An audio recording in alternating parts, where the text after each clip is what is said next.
은혜 받으실 말씀은 욥기 9장 27절에서 10장 6절까지 말씀입니다.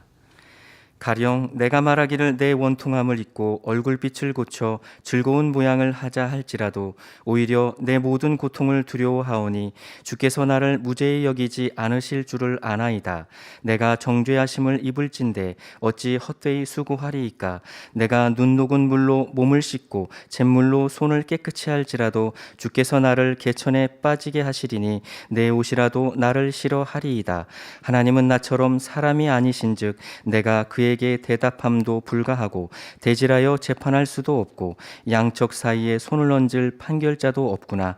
주께서 그 막대기를 내게서 떠나게 하시고 그 위엄으로 나를 두렵게 하지 아니하시기를 원하노라.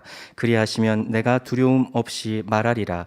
나는 본래 그런 자가 아니니라. 10장 내 영혼이 살기에 곤비하니 내 원통함을 발설하고 내 마음의 괴로운 대로 말하리라. 내가 하나님께 아뢰오리니 나를 정죄하지 마옵시고 무슨 연고로 나로 더불어 쟁변하시는지 나로 알게 하옵소서. 주께서 주의 손으로 지으신 것을 학대하시며 멸시하시고 악인의 꾀에 빛을 비추시기를 선히 여기시나이까. 주의 눈이 육신의 눈이니이까. 주께서 사람의 보는 것처럼 보시리이까. 주의 날이 어찌 인생의 날과 같으며 주의 해가 어찌 인생의 날과 같기로 나의 허물을 찾으시며 나의 죄를 사실하시나이까. 샬롬 성가대의 찬양과 니시 오케스트라의 연주가 있겠습니다.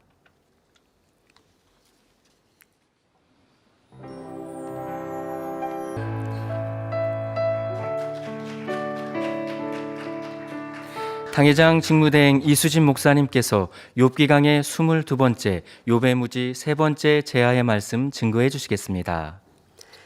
특성으로 영광 눌려주신 여은진 자매님의 특주에 감사드립니다. 네, 반주 틈에도 감사드립니다. 강단 하나 소개합니다. 한화자는 이대대 12교구입니다. 2022년 만민학예 수련회를 통해 불가능이 없는 믿음으로 응답과 치료, 축복 주신 아버지 하나님께 감사와 영광을 돌립니다. 만민을 생명의 말씀과 권능으로 이끄신 당회자님께 감사드리며 목자님의 심정과 믿음으로 행하시는 직무대행님, 항상 기도로 우리를 충만케 인도해 주시는 원장님의 사랑에도 감사드립니다. 빛의 12교구 성도들은 더욱 하나 되어 만민을 향한 하나님의 섭리를 이루며 새 예루살렘의 열매가 되겠습니다. 네, 감사합니다. 사랑하는 성도 여러분, 우리는 욥이 연단받는 과정을 통해 사람의 마음을 속속들이 알아가며 하나님의 뜻을 분별해 가고 있습니다. 다른 사람 말고요, 나의 마음을 속속들이 찾아갑시다. 해부해야 돼요, 여러분. 생선, 회 뜨듯이. 여러분, 우리 그렇게 나를 해부하고 내 안에 어떤 악이 있는지, 독성이 있는지, 자아가 있는지, 자존심이 있는지 이렇게 여러분들을 찾아서 벗어내야 우리가 원하는 영이요 온영이 되고 아버지의 참 자녀가 되어집니다. 그러기 위해 이 욥기를 강의하는 것이고 아버지 하나님께서도 욥기를 기록해 하신 것이지요. 욥은 처음에는 자녀와 재물을 잃었어도 하나님을 원망하지 않았습니다. 그러나 악창으로 고통을 받게 되니 하나님을 원망하였고 친구들과의 대화를 통해 욥의 깊은 속마음에 있는 악이 드러나고 있습니다. 평안할 때는 드러나지 않는, 평상시에는 내가 모르는 내 자신, 내 깊은 모습이 연단을 통해 어려움을 통해 드러나더라는 것이죠. 그러면 드러나면 너무 괴롭고 힘든데 아버지는 우리를 힘들게 하시고자 연단하시나요? 아니죠. 드러난 것을 붙들고 빼내고 변화되라고. 드러내고 그리고 나서 또 잊어버리면 소용이 없어요. 드러났으면 그것을 잊지 말고 이런 악이 있었구나. 이러한 죄성, 독성이 있었고 내 교만함이 있었구나라는 걸 찾아냈으면 버릴 때까지 간절히 메어달리고 기도하면서 얼추 또 버려졌어요. 그러면 평안하죠. 그리고 또 남은 것 또 다음에 어떤 상황과 환경을 통해서 또 드러나서 또 온전히 버리고. 그런데요, 하기 전 가르쳐 주신 대로 순종 잘하는 사람은 연단 오는 줄 모르고 변화될 수 있다라고 말씀하셨죠. 왜 그럴까요? 발견됐으면 그것을 잊지 않고 근본 뿌리채 뽑아 버릴 때까지 기억하고 노력하는 거예요. 근데 많은 사람들은요, 조금 하다가 이제 됐어 하고 그냥 머뭇거리고 놓쳐버리거든요. 그리고 여러분, 어려움이 계속 오는 게 아니잖아요. 어렵다가 또 평안해지면 기도했던 거 놓쳐버리니까. 그러니까 연단을 또 받을 수밖에 없는데, 정말 순종하고 행함이 있는 사람은 연단이 반복되지 않더라도 발견한 그것을 잊지 아니하고 뿌리채 뽑을 때까지 변화되기 위해 기도하고 금식하고 노력하니 많은 연단이 없이도 어려움을 당하지 않고도 변화되더라는 것이죠. 자, 우리는 욥기 강의를 통해서 지나온 우리의 모습들을 다시 한번 되짚어보고 이런 모습이 있었구나라고 발견했다면 잊지 말고 이후에 계속하여 변화의 열매로 나옵시다. 지난 시간에는 욥이 자신은 의로운 반면 하나님은 공의롭지 못하고 죄 없는 자의 고난을 비웃으시는 나쁜 하나님이라 판단하는 모습을 볼 수 있었습니다. 욥은 마치 하나님의 마음을 다 아는 것처럼 함부로 말하고 점점 더 하나님에 대해 비꼬며 잘못된 생각 속에서 자신의 억울함을 토설했지요. 여러분, 우리가 이 세상을 살다 보면 억울한 일이 있을 수 있습니다. 천국 가면요, 그런 거 없어요. 그런데 여러분, 우리는 진리의 사람 또 빛의 사람 되기 위해서 노력하니 세상을 살아가면서도 악을 행하지 않고자 노력했고, 또 변화된 성도님들은 악을 행하지 않아요. 상대에게 또 삶에 있어서 내가 누구 걸 뺏지 않고 욕하지 않고 싸우고 다투지 않아요. 그런데도 어려움을 당하거나 공격을 당할 수 있어요. 왜 그럴까요? 이게 세상이에요, 여러분.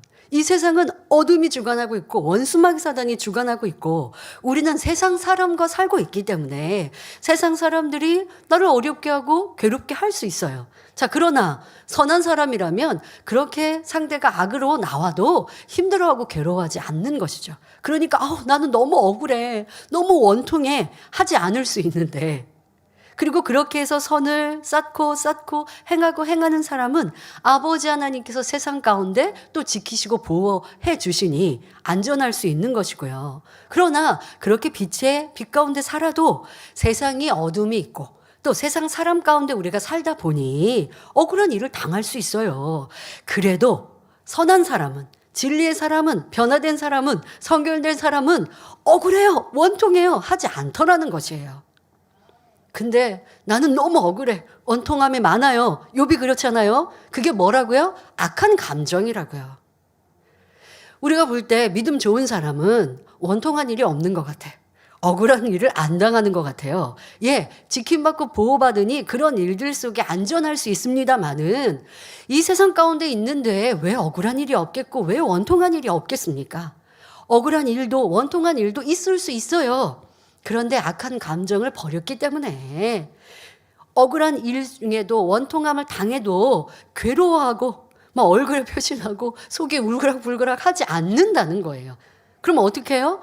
어떻게 하든 상대를 긍휼히 여기고 불쌍히 여기고 내가 손해를 보더라도 양보해 주는 선을 택하니 억울함 속에 억울하지 않고 원통함 속에 원통함을 토설하지 않고도 아버지 하나님께서 시간이 지나면 그 선을 행한 것으로 인하여 모든 일들을 더 아름답게 바꿔 주시는 것. 이것이 하나님의 사람들이 보호받는 것이지, 하나님의 사람들은 이 세상 속에 살아도 어려운 일이 하나도 없나 봐가 아니라고요.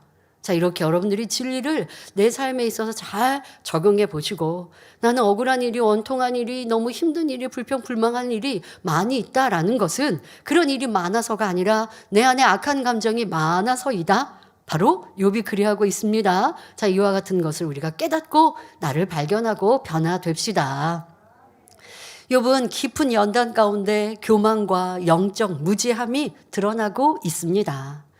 오늘도 말씀을 들으실 때 혹여 나 자신에게는 이런 악의 모양이 있지 않은지 돌아보며 발견하고 변화되는 시간이 되시기를 바랍니다.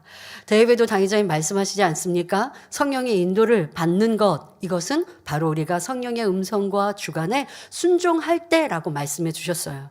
그래서 우리는 말씀을 듣고 은혜를 받고 깨우침을 가지면 아 그렇게 행해야지라고 다짐하는데 맨날 행해야지 않고 행하지 않으니 순종하지 않으니 형통하게 인도받지 못하는 거예요.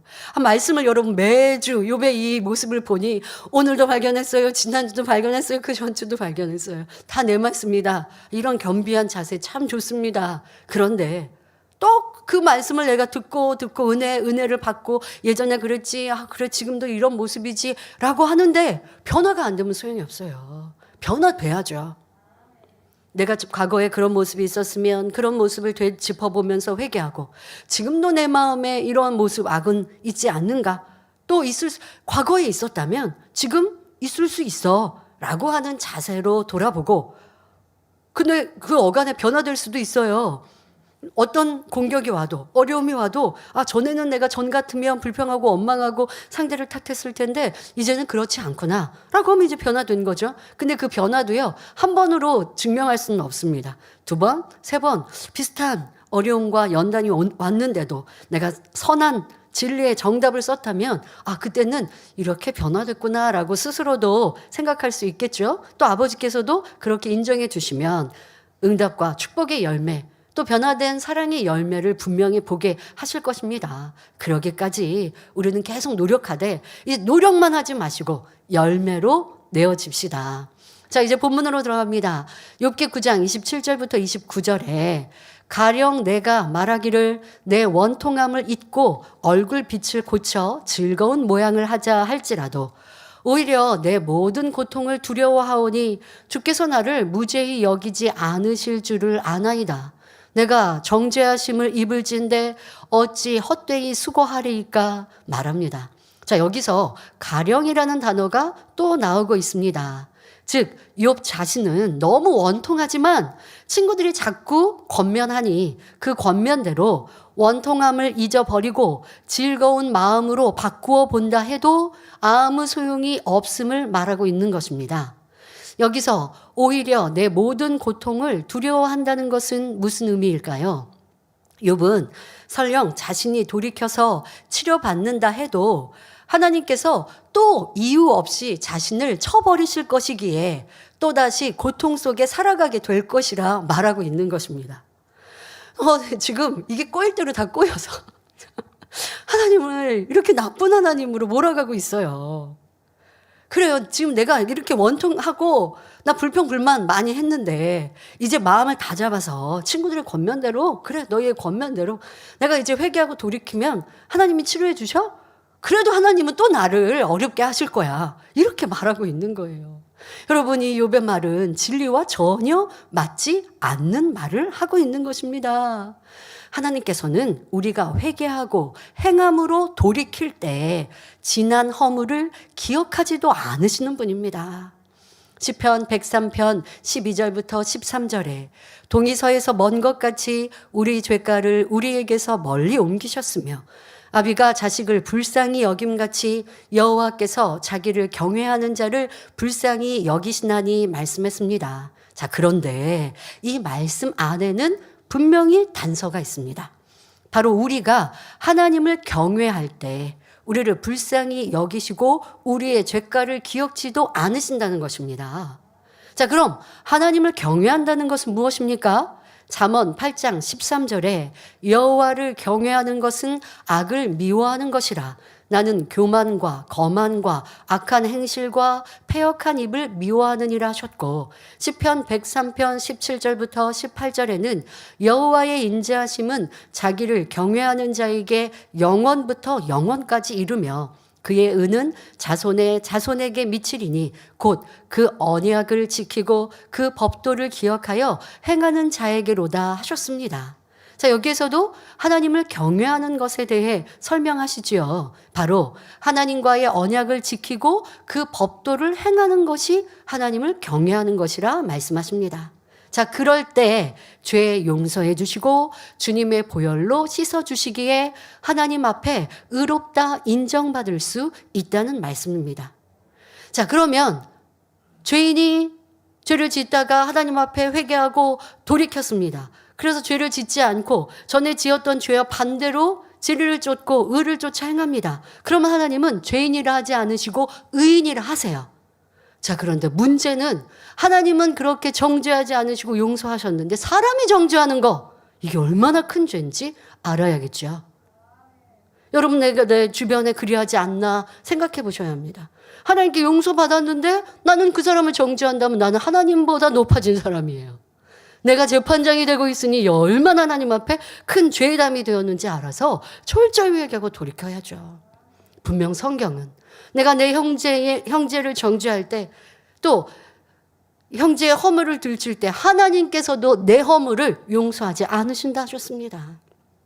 우리는 욥의 말은 지금 하나님은 용서해 주셨다가 또 다시 나를 정죄하실 거다, 아니 나를 용서치 않으실 거야 라고 말하고 있는데, 우리도 하나님에 대해 이런 오해를 해서도 아니 되지만 내가 하나님보다 높아져서 내 형제 자매를 그와 같이 정죄하고 있지는 않은지도 생각해 보아야 할 것입니다. 자, 욥은 친구들이 돌이키라고 거듭 권면하는데도 이를 받아들이지 않습니다. 그리고 하는 말이, 친구들의 권면을 받아들여 내가 돌이킨다 해도 하나님은 자신을 여전히 죄인 취급하실 것이기에 고통 속에 살아갈 수밖에 없다고 말하고 있는 것입니다. 그러니 구태여 헛된 수고를 하며 회개하고 돌이킬 필요가 있느냐 말하고 있는 것입니다. 돌이켜도 아무런 대가가 없을 것이니, 그러니까 돌이켜도 하나님은 나를 용서하지 않으시고 죄인 취급 여전히 하실 것이니 내가 회개하는 것은 손해보는 것이다 라고, 이제 손해보지 않겠다라고 하는 것이지요. 바로 조건적인 신앙을 내세우고 있는 모습입니다. 자, 만일 여러분에게 이러한 욥과 같은 마음이 있다면 회개해야 합니다. 예를 들어 죄를 지적받아 회개했습니다. 그런데 전처럼 은혜나 응답이 오지 않는 것 같습니다. 특히 교회 안에서 사명이나 쓰임받고 인정받음에 있어 전과 같지 않는 것 같아요. 그러니 회개한 것을 후회하기도 하고 다시 죄악 가운데 거하기도 합니다. 하지만 죄에서 돌이킨 것은 인정받기 위해, 축복받기 위해서가 아닙니다. 구원받기 위해서이며 영혼이 잘 되기 위해서입니다. 그런 사람은 마음 중심에서 죄악이 싫고 미워질 것이며, 지금은 잠깐 낮아지는 것 같아도 죄의 담이 헐어진 기쁨으로 감사하여 묵묵히 봉사하며 헌신합니다. 예전에 그런 모습들을, 성도 중에 그런 모습을 보았어요. 교회 안에 막 회개하는 분위기가 있고 할 때 내가 사실 말할 수 없는 이런 허물, 죄, 이것을 토설하고 회개했어요.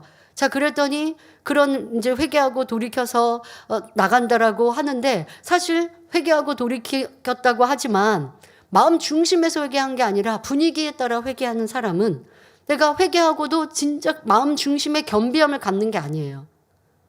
도리어 인정받고 싶고 칭찬받고 싶고 더 사명받고 싶고 이런 모습이에요. 때로는 내가 회개했는데 사명이 낮아질 때도 있고 인정받는 것이 낮아질 때도 있어 보입니다.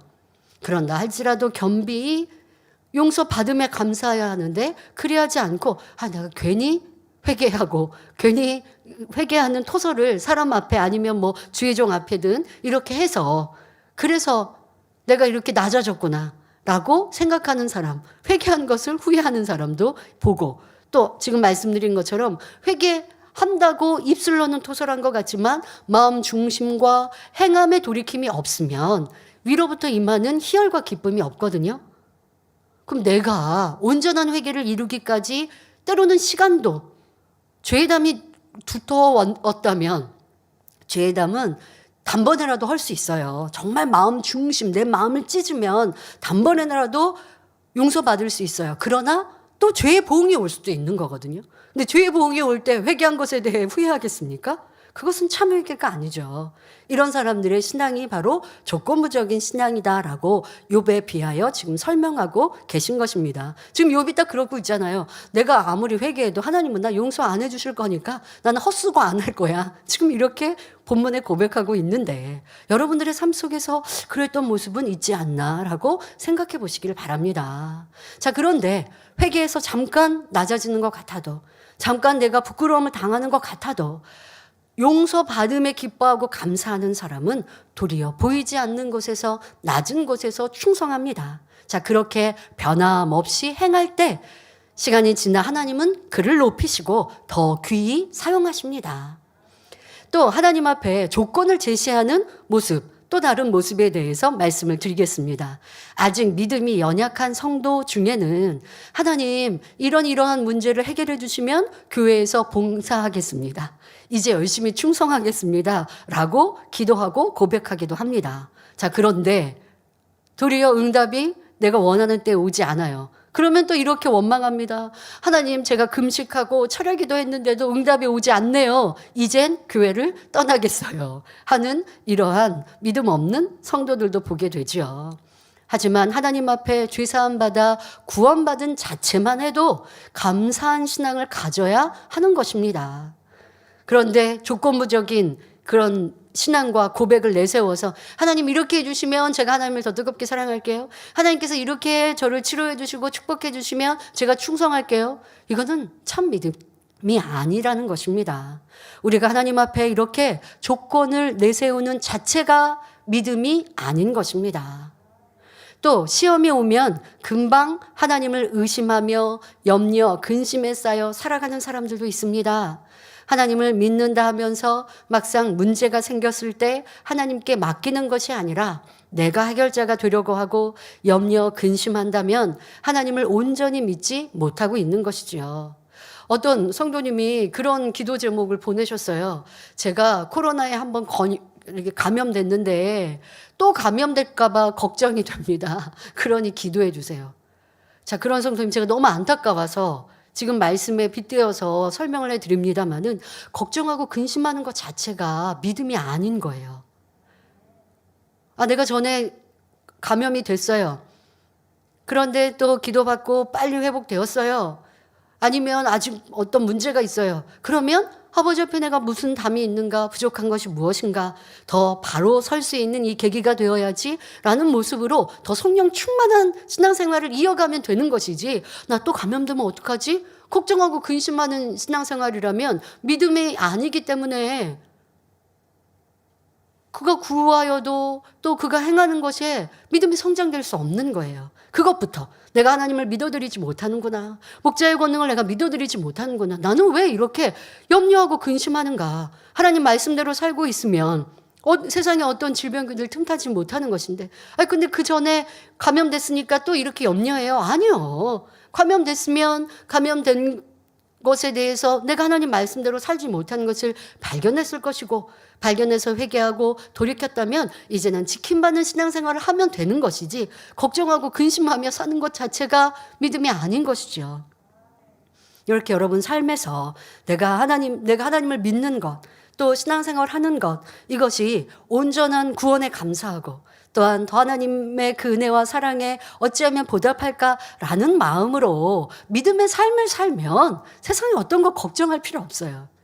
근데 내가 걱정하고 근심하고 그리고 아버지 도와주세요 하면 믿음이 성장하지 못하니 참으로 안타깝죠. 여러분들의 욥의 이런 고백 안에서 나는 이런 비슷한 모습, 먼저 걱정하고 근심하고 그리고 아버지 도와주세요 하고 있는 모습이라면 이 초신자의 모습이니 내 믿음은 왜 잃어버렸는가 하고 이것을 회개하시고 아버지 앞에 온전히 맡겨드리는 삶을 살아갑시다. 자, 욥은 갈수록 악을 바라여 엄청 나쁜 하나님으로 몰아갑니다. 자, 욥기 9장 30절부터 31절에 내가 눈 녹은 물로 몸을 씻고 잿물로 손을 깨끗이 할지라도 주께서 나를 개천에 빠지게 하시리니 내 옷이라도 나를 싫어하리이다 말하옵니다.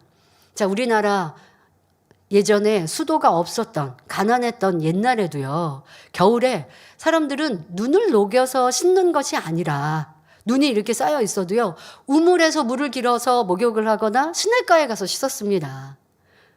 그러니 본문에 눈 녹은 물로 몸을 씻는다라고 하는 것은요, 우물이나 시냇가의 물도 구할 수 없는 그런 물이 아주 귀한 상황을 말하는 것이죠. 자, 또 잿물은 지피나 나무를 태운 재를 우려낸 물로서 비누가 없던 시절에 빨래할 때 표백제로 사용했다고 합니다.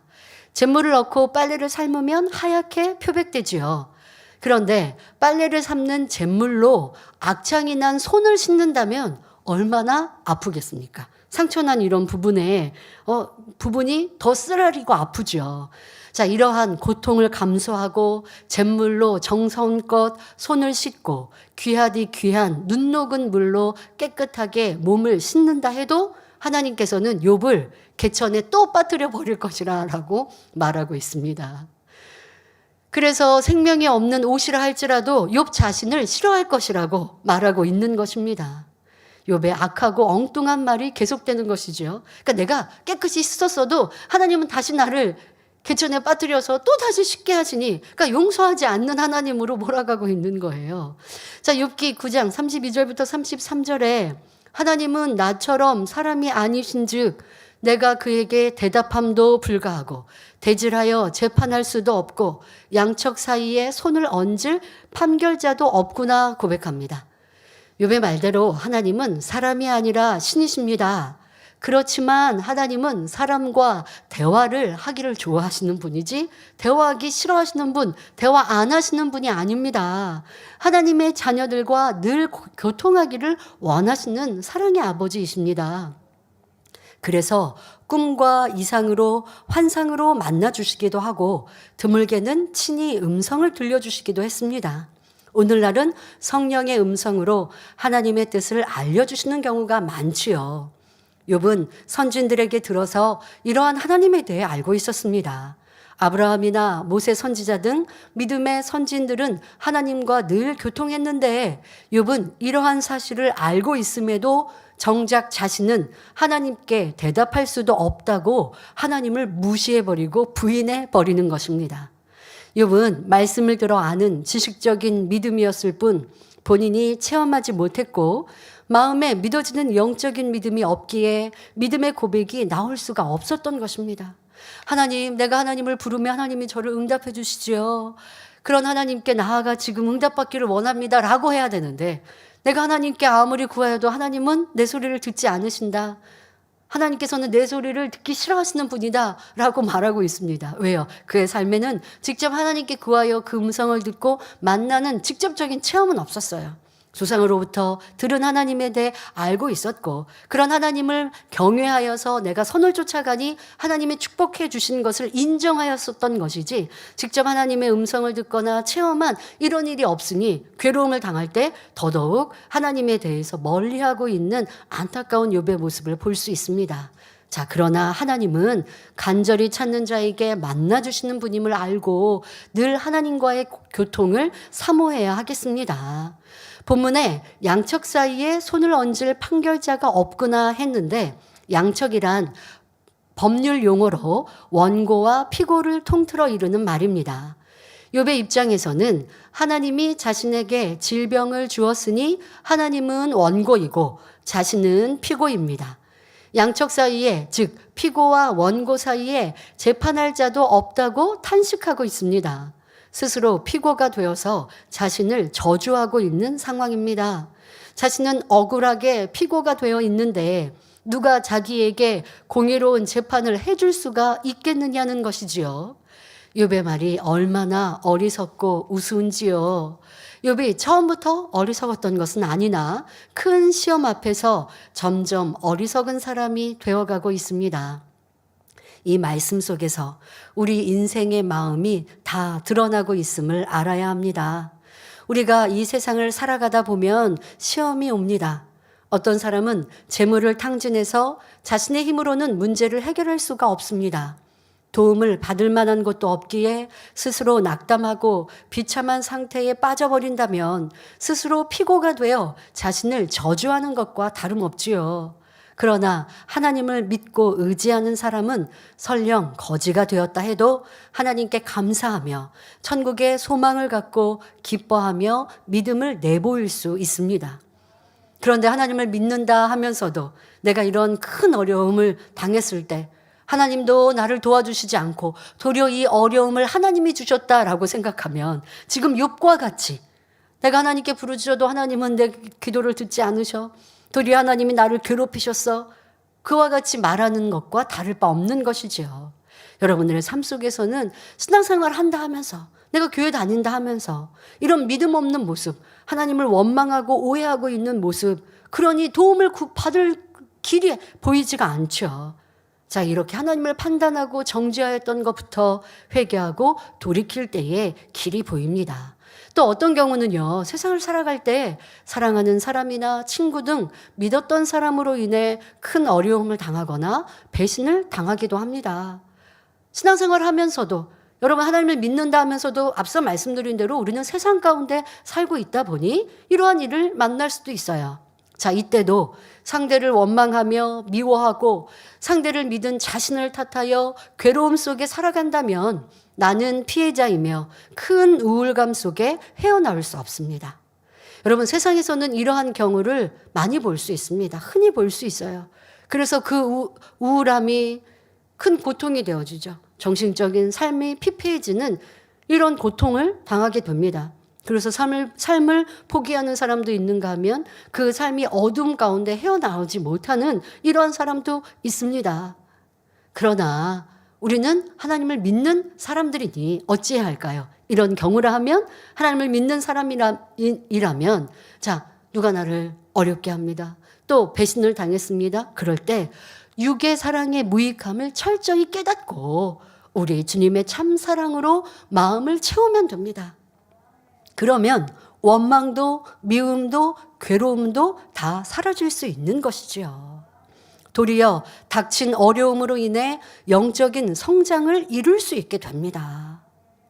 여러분 우리는 하나님을 믿으니까 세상에 안 사는 게 아니잖아요. 하나님을 믿고 천국 가기까지는 이 세상에 발을 딛고 살고 있습니다. 그러니 세상 사람들을 통하여 어려움을 당할 수도 있고 괴로움을 당할 수도 있고 나는 선을 쫓고 진리를 쫓았는데 그런데 왜 이런 일을 당했지? 왜 이런 일을 당했지 하는 것 자체가 하나님을 인정하지 않는 사람이에요. 왜 이런 일을 당했지 말할 게 없죠. 내가 진리를 쫓았는데 나는 선을 쫓았는데 이런 일을 당했다라고 한다면 지금 말씀드린 대로 더 기뻐하고 감사하면 되지. 왜 내가 이런 일을 당했지 하고 불평하고 원망할 필요가 없는 것이죠. 불평하고 원망하지 않지만 왜 이런 일을 당했을까라고 하는 뉘앙스는 가질 수 있습니다. 왜? 나를 겸비 돌아보는 자세. 이런 자세는 좋아요. 내가 상대에게 신뢰한 것은 실수한 것은 잘못한 것은 무엇인가 라고 찾고 그런 모습이 없었는데 이런 어려움을 당했어요? 그러면 기뻐하고 감사하고 더 진리를 쫓아 나아가면 어려운 일이 도리어 형통하게 바뀌는 것. 이것이 하나님의 도우심을 체험하는 하나님의 사람들입니다. 그런데 진리의 말씀을 들었는데도 내가 당하는 세상의 어려움, 그 안에 불평하고 원망하고 탄식하고 상대를 미워하고 또 나를 괴롭히는 모습 속에 머물러 있다면 나는 욥과 다를 바가 없고 욥이 연단 중에 계속 머물러 있는 그 모습처럼 나도 그 연단 중에 헤어나오지 못할 수밖에 없구나라는 것을 알아서 여러분들이 오늘 말씀을 통해 진리의 답을 얻어가시면 좋겠습니다. 자, 직장이나 사회에서 애매히 나를 미워하고 괴롭히는 사람을 만날 수도 있습니다. 자, 이때도 상처를 받고 힘들어만 한다면 문제를 해결할 수 없습니다. 그건 세상 사람들의 모습이고요. 하지만 우리는 어떻게 해야 합니까? 들은 말씀을 대입하여 더 섬기고 사랑한다면 원수까지도 화목해 하시는 하나님께서 도와주시죠.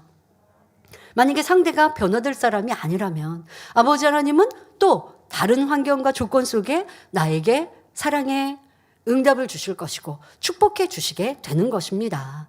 자, 우리는 이렇게 만나는 모든 일들을 육적인 문제풀이가 아닌 진리, 영적인 해결 방법을 찾아 세상에서도 나고자 피해자가 아니라 승리자가 되어야 하겠습니다. 욥기 9장 34절부터 35절에 주께서 그 막대기를 내게서 떠나게 하시고 그 위엄으로 나를 두렵게 하지 아니하시기를 원하노라. 그래 하시면 내가 두려움 없이 말하리라. 나는 본래 그런 자가 아니니라 말합니다. 자, 여기서 막대기란 하나님의 주권된 권세를 의미합니다. 모세의 지팡이와 아론의 싹이 난 지팡이 등 구약 성경에서 막대기는 하나님의 권능을 나타냅니다. 욥은 하나님이 그 능력됨으로 자신을 때리려고 막대기를 대고 있으니 두려워서 꼼짝 못하고 있다 표현하고 있는 것입니다. 그런데 만일 하나님이 그 막대기를 치우고 자신을 상관하지 않으신다면 지금 내가 당하는 이 원통함을 참지 않고 마음껏 하나님을 저주하고 욕하겠다라고 말하고 있는 것입니다. 욥은 그동안 얼마나 합당치 않은 말을 광풍같이 쏟아냈습니까? 그럼에도 불구하고 하나님의 두려움을 알기에 이 정도로 참고 절제한 것이지, 그렇지 않다면 하나님 앞에 지금보다 몇 배 더 악을 쏟아내겠다는 것이지요. 그러면서도 본래 자신은 그런 사람이 아니라고 변명하고 있습니다. 자, 여러분, 우리의 신앙생활 속에 이런 모습들 많지 않을까요? 내가 그래도 하나님을 믿는 믿음이 있고 하나님을 두려워하는 모습이 있어서 내가 더 악은 바라진 않지만 악을 바라고 싶은 거예요. 내가 그냥 넘어가고 싶지 않은 거예요. 지금 욥이 그러고 있잖아요. 지금까지도 악을 바라면서 말을 했는데 하나님이 나를 상관하지 않으신다면, 하나님의 걷는 그 주권을 막대기로 나를 치시지 않는다면 나는 더 쏟아낼 수 있다, 그러고 싶다라고 하고 있는데, 이 모습이 여러분 마음 생각 속에 이제까지 있지 않았는가? 자, 그러면 우리가 하나님께 대하여서만 그런 모습이 나오나요? 아닙니다. 여러분 삶 속에서도 대입해 보셔야 돼요. 자, 상대가 나에게 악으로 나와요. 그런데 그 악한 사람에게 여러분들이 그래도 내가 진리를 들어서, 또 상대방도 내가 교회 다니는 거 알아요. 그러니까 내가 더 이상 그 사람하고 싸우고 다투지는 않지만, 그런데 마음은 속상해. 부글부글 끓어. 저 사람 나 교회 다니는 거 알지 않으면 나도 같이 싸우고 싶은데 차마 그러지는 못해요. 차마 그러지 않았다고 해서 상대보다 착하다고 생각하시는 분들, 지금 욥이 말하고 있는 고백과 뭐가 다르냐는 거예요. 내가 지금 차마 말하지는 못하지만 말하고 싶은 그 감정이 여기까지 올라왔고 지금까지도 많이 악을 바랬어요. 여러분들의 세상 삶 속에, 세상 사람과의 관계 속에, 가족과의 관계 속에, 이웃과의 관계 속에, 교인들과의 관계 속에서 내가 더 이상 악을 바라지 않지만 악이 이만큼 쌓여 있었던 것, 쏟아내지는 않지만 쏟아내기 전까지 차올랐던 그 악, 시간이 지나거나 좀 삶이 평안해서 다시 가라앉으셨어요. 오늘 대예배 때도 비유해 주셨죠. 흙탕물, 또 더러운 물 담겨 있는데 흔들지 않고 가만히 두면, 시간이 지나면 찌꺼기가 가라앉아서 위에는 깨끗한 물처럼 보인다고요. 자, 그러나 그건 깨끗한 물이 아니잖아요. 가라앉아 있는 더러운 거, 이걸 찾아서 버려야 된다고요. 악이 이렇게 차 올라왔을 때 상황이 좀 나아져서 차분히 가라앉았어요. 그 악이 가라앉았어요. 악이 가라앉았으니까 또 없다고 생각하시고 기도 안 하시고 내 안에 죄악 발견 안 하시면, 저거 지금 가라앉아 있는 저 찌꺼기, 그걸 여러분들이 발견하셔야 된다고요. 올라왔을 때, 자, 올라와서 막 흔들려서 보일 때, 그때 여러분들이 분명히 있었어요. 자, 그거를 기억해서, 내 안에 누가 나를 이렇게 괴롭히니까 나도 같이 싸우고 싶은 마음, 변론하고 싶은 마음, 아니 나라고 말 못해? 나도 입이 있는데, 근데 내가 그냥 참아, 말하지 말고, 내가 저 사람보다 그래도 일꾼이니까 하고 입을 다물었지만, 말하고 싶었던 악이 내 목구멍까지 차 올라왔던 그 악은 왜 감춰버리냐고요. 저 사람보다 낫다고 생각하신다고요? 아니라고요. 아버지는 여러분 상대하고 나하고 비교하시는 게 아니라고요. 진리로 나를 비교하신다고요. 야, 너 안에 그 잠잠했던 악이 이만큼 차 올랐었지. 너 그거 버려야 돼. 그거 발견하게 하시고자 하신 기회를 또 놓쳐버리고 상황과 환경이 나아져서 다시 가라앉아가지고 저 내 뱃속 깊이 가라앉아 있으니 나는 평안해요. 나는 착해요. 나는 선해요. 나는 구제하고요. 나는 충성하고 있어요. 이렇게만 생각하고 있으면 언제 변화되냐고요. 자, 올라왔던 거, 지금 욥처럼 내가 다 쏟아내지 않았지만 쏟아내고 싶은 이 마음, 이것이 악이라는 걸 알아서 버려버립시다.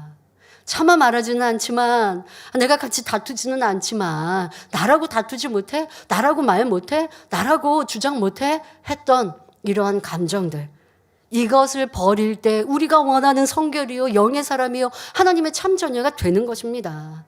상대와 여러분 뭘 비교하십니까? 악을 바라는 상대는 하나님 모르는 사람이니까 지옥 가는 사람, 불쌍한 사람, 그 사람하고 나하고 비교할 게 뭐가 있어요? 진리의 말씀, 깨끗하고 정결한 흠도 티도 없으신 아버지의 말씀에 나를 비교하여 내가 너무나 악했구나 라고 하는 것을 찾아서 변화되는 것, 이것이 욥기 강해를 전하고 있는 이유입니다. 자, 이어지는 욥기 10장에서도 욥은 계속하여 악한 말을 쏟아냅니다. 욥기 10장 1절에 내 영혼이 살기에 곤비하니 내 원통함을 발설하고 내 마음에 괴로운 대로 말하리라 고백합니다. 곤비란 괴롭고 고달프고 피곤한 것을 말하지요. 욥은 삶이 곤비했습니다. 괴롭고 고달프고 피곤했습니다. 연단할 때에 여러분 그러하셨나요? 아니요. 믿음 있으면 아버지를 의뢰하면 그럴 필요가 없는 거예요.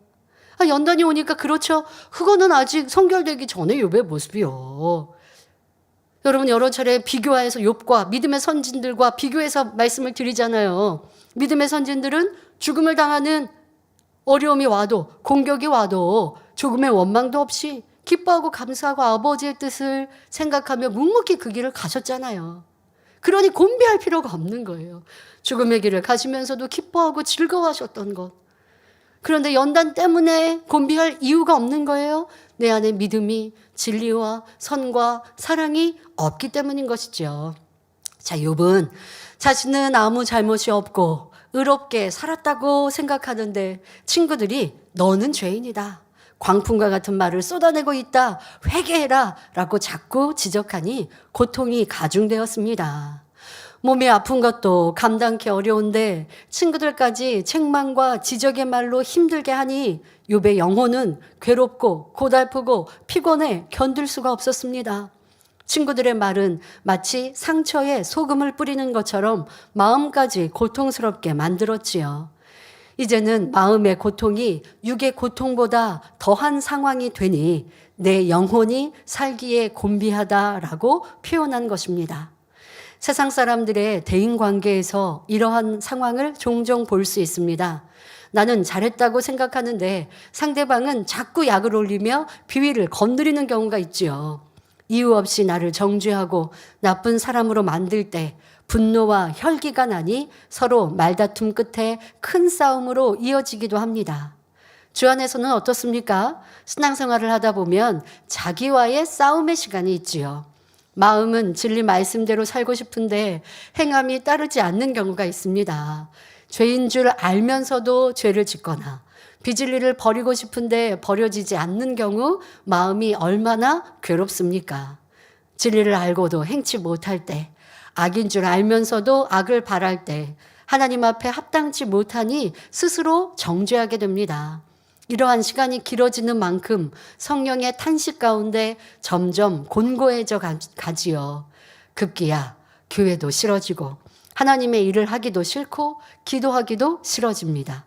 더 심해지면 움직이기도 싫고 먹기도 싫어지지요. 다시샘 설교에 이런 말씀이 80년대에 있었거든요. 근데 요즘에 표현하는 우울증이 이런 증상이겠죠. 영적으로 내 안에 두 마음이 싸우고 다툴 때, 변화되지 않고 육을 선택하고 비진리를 선택할 때 나의 육신의 생각을 사단이 주관하니 이렇게 움직이기도 싫고 먹기도 싫고 삶에 무기력해지는 이런 모습. 이것도 짜증 저것도 짜증, 이것도 싫고 저것도 싫고 저 사람은 나를 왜 이렇게 괴롭히는 것 같고. 자, 이러한 세상에서 말하는 우울감 같은 것들을 여러분들이 느끼십니까? 내 안에 비진리 인정하고 벗어버려야 합니다. 사단이 생각을 통해 주관하는 것이니 영의 생각, 진리의 생각, 선의 생각으로 바꾸면 다 떠나갈 수 있는 것이죠. 자, 이렇게 영육 간의 피곤한 상태에서는 전에 나에게 은혜를 끼쳐주었던 주의 종도 싫어지고 따랐던 일꾼들도 멀리하고 싶어집니다.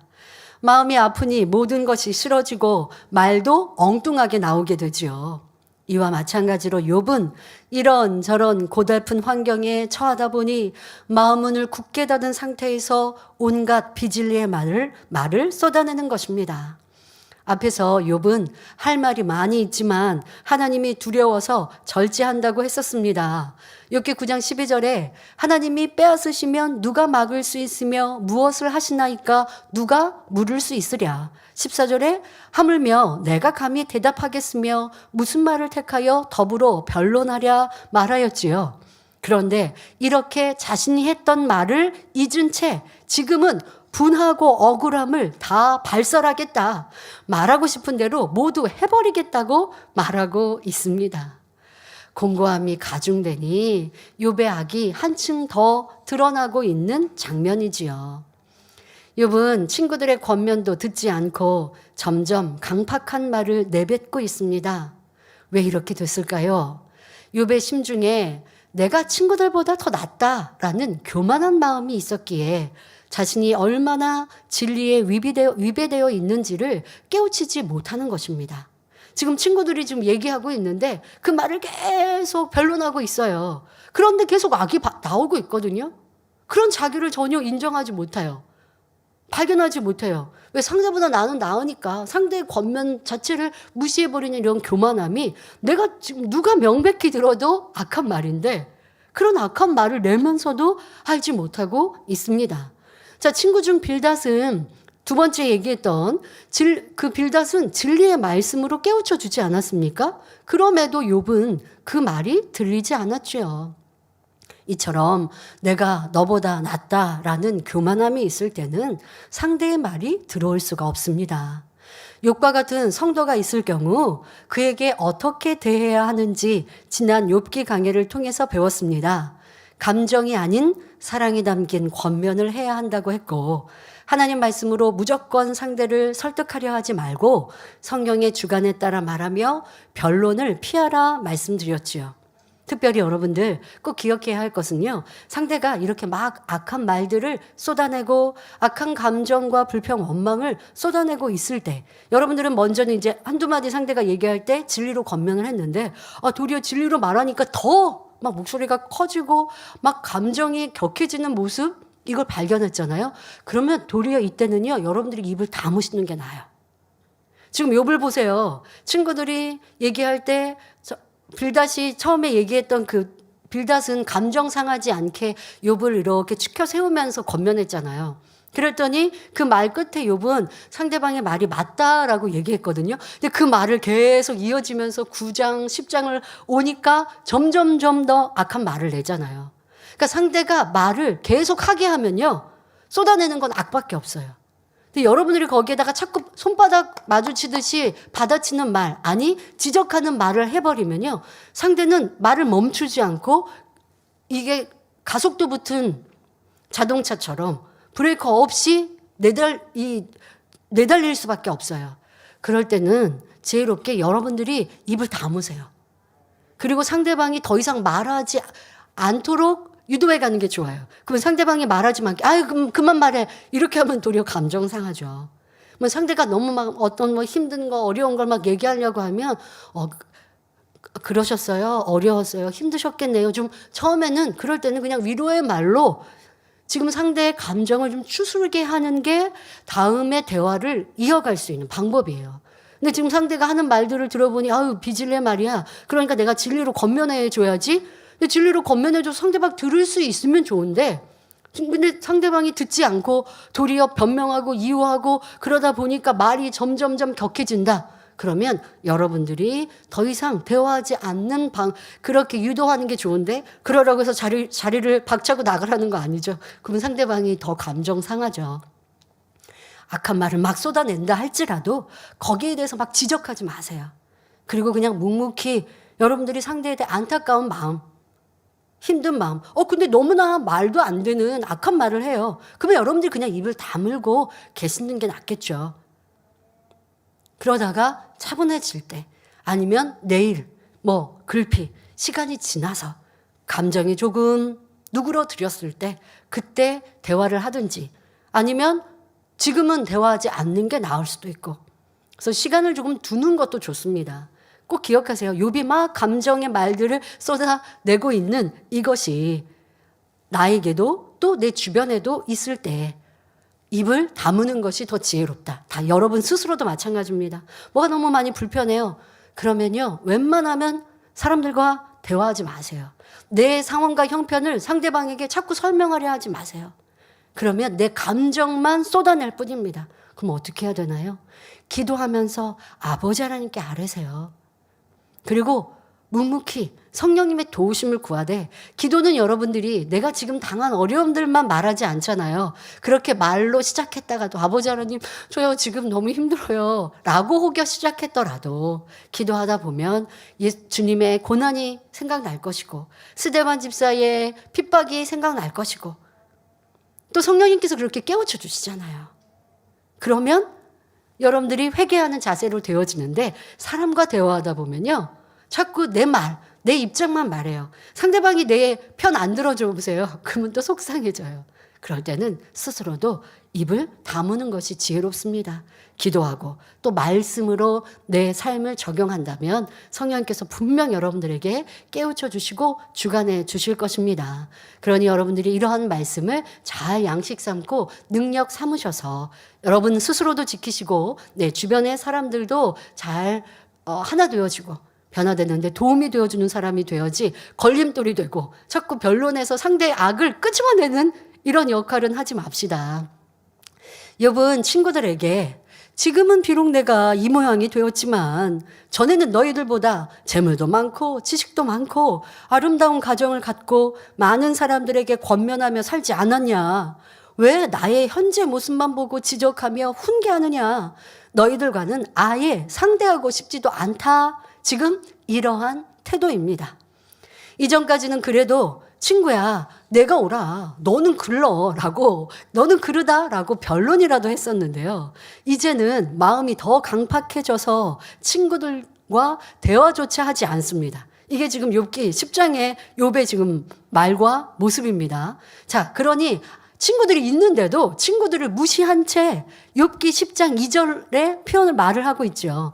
내가 하나님께 아뢰오리니 나를 정죄하지 마옵시고 무슨 연고로 나로 더불어 쟁변하시는지 나로 알게 하옵소서. 그러니까 친구들은 지금 계속 욥 너가 잘못해서 너가 잘못한 게 있으니까 이러한 어려움을 당하는 거야 라고 권면했어요. 그거에 대해서 욥은 계속 반론했단 말이에요. 친구들에게 계속 반론하고 아니야 난 잘못한 거 없어.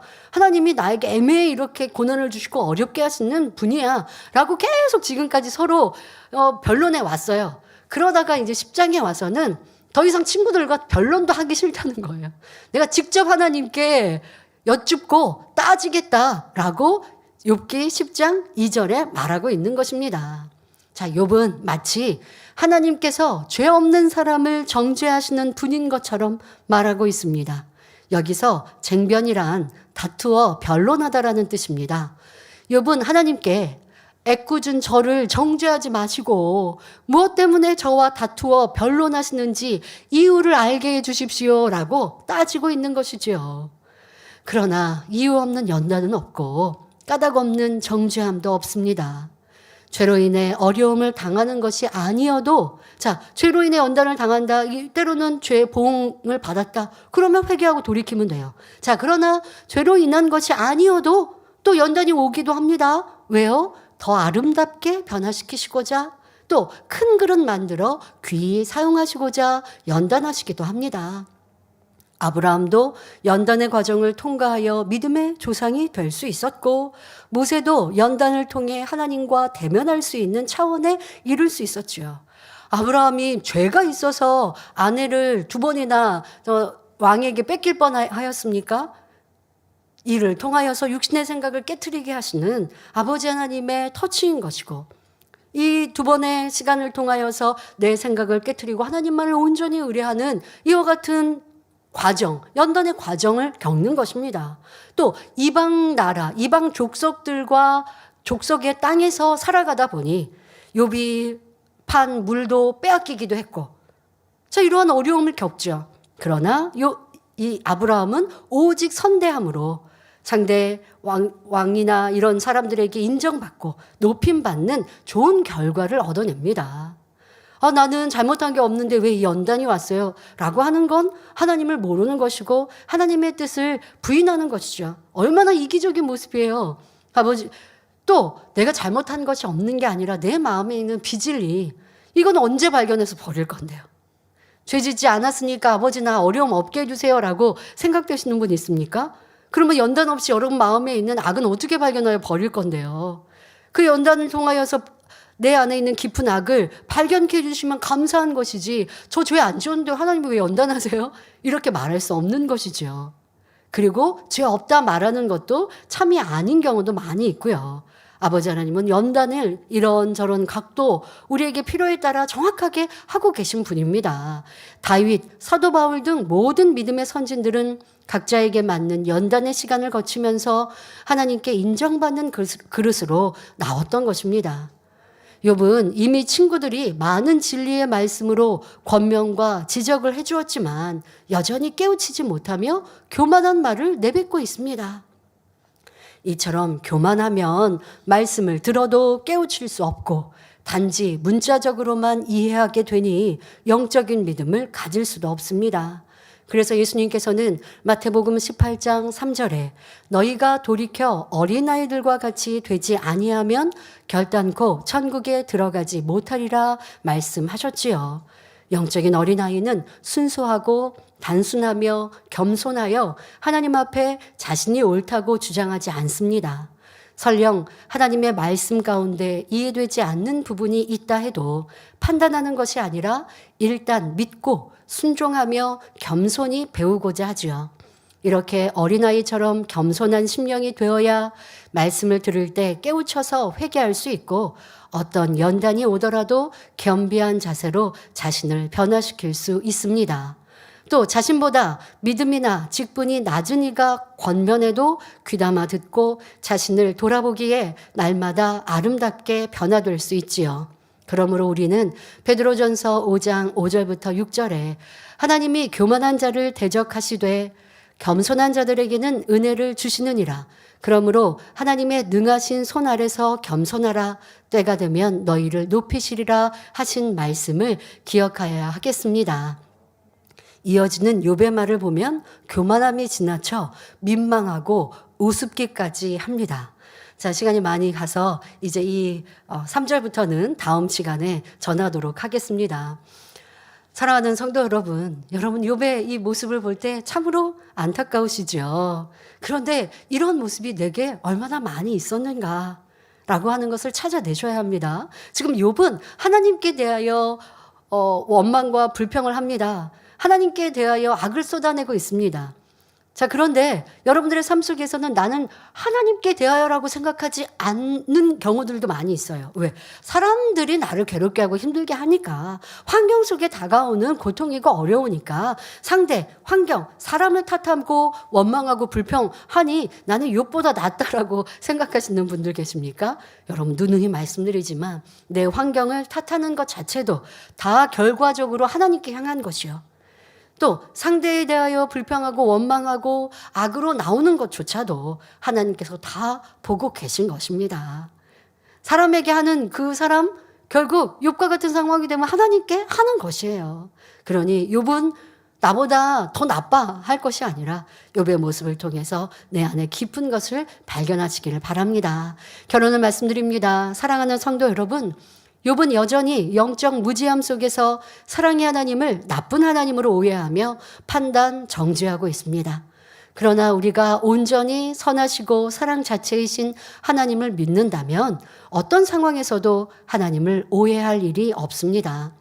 독생자도 아끼지 않고 십자가에 내어주신 하나님의 사랑을 우리가 기억한다면 아무리 벼랑 끝에 서 있는 듯한 상황이라도 반드시 하나님은 나를 붙들어 주시고 함께 하신다는 사실을 믿습니다. 그런 믿음이 있다면 어찌하든 하나님의 뜻, 진리대로 행하며 하나님 기뻐하시는 행함을 이룰 것입니다. 당의자님 설교 중엔 그런 말씀이 있었습니다.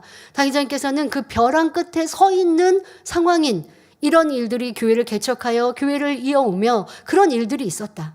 그러나 하나님께서 만약에 이 벼랑 끝에 나를 세우시고 벼랑에 떨어지라고 하신다면 나는 그대로 순종하며 벼랑에 이 아스라이 끝도 보이지 않는 벼랑이라 할지라도 아버지가 떨어지라 하시면 아버지가 미시면 나는 떨어진다 하시는 그런 말씀의 비유도 있습니다. 아버지를 믿고 사랑하면 그리하는 거예요. 아버지가 나를 죽이시나? 아버지가 나를 이렇게 괴롭게 하시나? 아니요. 모든 것에 합력하여 선을 이루시는 아버지. 계획하고 섭리하신 바를 이루시는 아버지 하나님을 믿으니 조금도 불평 원망하지 않습니다. 두려워하지 않습니다. 머뭇거리지 않습니다. 아버지, 이거는 제가 한 걸음만 뒤로 물러서면 낭떠러지에 떨어지는데요. 하나님의 영광을 가리우는 것 같은데요. 그러면 안 되잖아요. 말하지 않습니다. 아버지의 뜻이라면 이해되지 않아도 순종하는 것, 이것이 바로 사랑이고 믿음임을 가르쳐 오셨고 당회자님은 그렇게 행하셨지요. 사랑의 하나님은 우리를 위해 먼저 수많은 희생을 치러주셨습니다. 그러면서도 짝사랑하듯이 누가 이런 내 마음을 알고 누가 이러한 내 사랑을 받아줄고 고백하십니다. 우리가 이러한 마음과 사랑을 조금이라도 알아들이면 기쁘셔서 내가 뭘 줄까, 뭘 더해줄까 하시는 것이 애틋한 아버지 하나님의 사랑입니다. 이러한 하나님의 사랑을 더 알아서 제일로 사랑해드리는 것이 우리가 행해야 할 가장 크고 중요한 선입니다.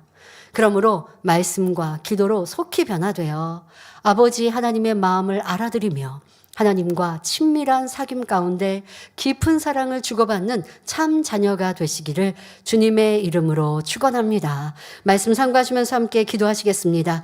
좋으신 아버지 하나님, 오늘도 욥이 아버지 하나님의 그 깊은 뜻과 계획과 섭리하심을 알지 못하고 하나님을 나쁜 하나님으로 정죄하고 있는 모습을 봅니다.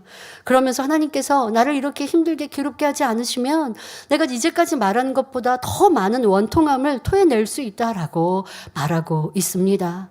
이러한 모습이 나의 신앙생활 속에 나의 삶 속에 있지는 않았는지 돌아보며 절제에 회개하게 하시고 아버지 하나님을 믿고 사랑하고 안다면 이해되지 않는 일들 속에 깊고 넓으신 그 계획과 섭리하심을 믿을 것이요. 그러니 조금의 불평 원망 없이 온전히 순종할 수 있을 것입니다. 이러한 참 자녀로 나오는 더 성숙한 신앙인들이요 아버지의 기뻐하시는 자녀가 되는 우리 모두가 되게 하여 주옵소서. 감사드리며 우리 주 예수 그리스도의 이름으로 기도하옵나이다. 아멘. 당회장님의 환자를 위한 기도를 받겠습니다.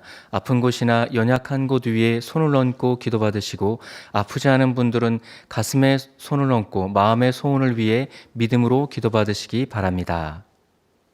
할렐루야. 전능하신 사랑의 아버지 하나님, 이 시간 기도받는 모든 성도님들 위해 안수하여 주옵소서. GCN과 인터넷과 화상을 통해 기도받는 지교회와 지성전 그리고 전 세계 하나님의 자녀들 위에도 시공간을 초월하여 역사하여 주시기를 원합니다. 믿어지는 믿음을 주시고 부정적인 생각과 의심의 세력을 물리쳐 주옵시며 모든 시험 환난도 물리쳐 주옵소서.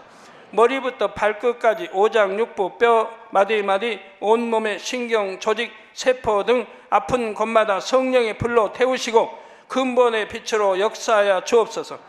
예수 그리스도의 이름으로 명하노니 원수마귀 사단 모든 질병 균 연약함아 물러가라. 빛이 임하라. 모든 불치 난치병도 성령의 불로 태워 깨끗하게 역사하여 주옵소서. 말라리아를 비롯한 모든 풍토병도 물리쳐 주옵소서. 감기, 기침, 열, 몸살, 독감 등 각종 유행성 질병도 다 물러가라. 어떠한 유행성 질병 균도 틈타지 않게 지켜 주옵소서. 위암, 폐암, 간암, 유방암, 자궁암, 대장암, 피부암 등 각종 암과 에이즈, 백혈병, 뇌졸중, 고혈압, 저혈압, 심장병, 폐병, 위장병, 당뇨, 부인병, 피부병, 갑상선 질환과 모든 염증도 깨끗게 하여 주옵소서. 소아마비, 중풍, 관절염, 디스크도 온전케 하여 주옵소서. 요통, 두통, 신경통을 비롯한 모든 통증은 사라질지어다. 간질, 자폐증, 우울증, 조울증, 노이로제 등 모든 정신질환도 물러가라. 모든 마비된 것도 풀어지고 일어나 걷고 뛸지어다. 눈도 잘 보이게 하옵시고 귀도 잘 들리게 하여 주옵소서. 소경은 눈을 뜨고 기머거리는 들으며 벙어리는 말할지어다.